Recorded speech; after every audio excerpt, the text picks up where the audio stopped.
Billy Bush launches Hot Mike's podcast with Unvarnished talk inspired by Pat McAfee.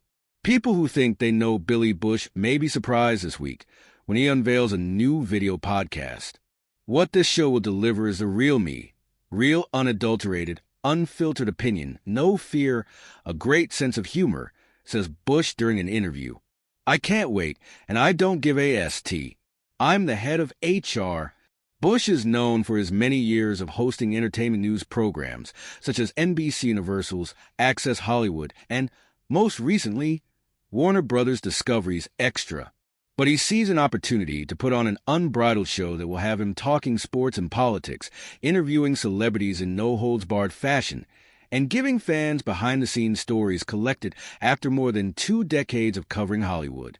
The new program, Hot Mics with Billy Bush, will stream twice a week, starting Monday, January 13th. The program will air live Mondays and Wednesdays at 5 p.m. on TuneIn at tunein.com/HOTMacias and on youtube.com/@NAS with Billy Bush. It will also be made available for on-demand listening. Over time, says Bush, he hopes the show will eventually run 4 times a week, Monday through Thursday.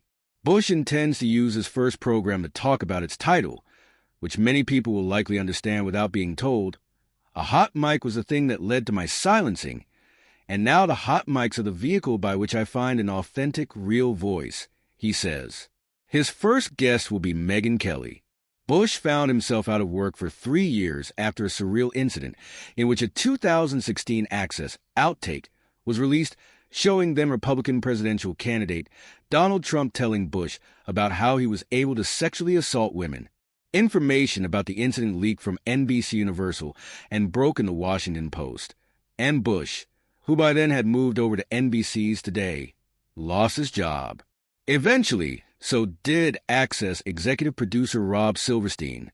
I was obliterated, says Bush, who spent his time mulling his downfall and trying to move past it. He eventually found his way back to mainstream media as a host at Extra. Now, he and Silverstein hope to stand out in a less traditional field.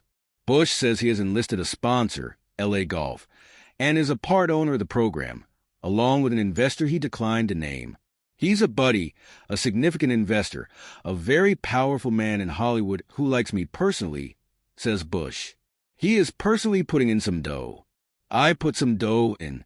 The money is there in a different era, Silverstein says. He and Bush would have to worry about the marketing plan a media company devised for them, and whether Bush's unvarnished stylings would clear TV station standards. Now, he says, big media outlets are supporting raw content. Just look at the success of Pat McAfee, the Pair Notes, who gets a daily show on ESPN despite a slew of controversial remarks made by the host.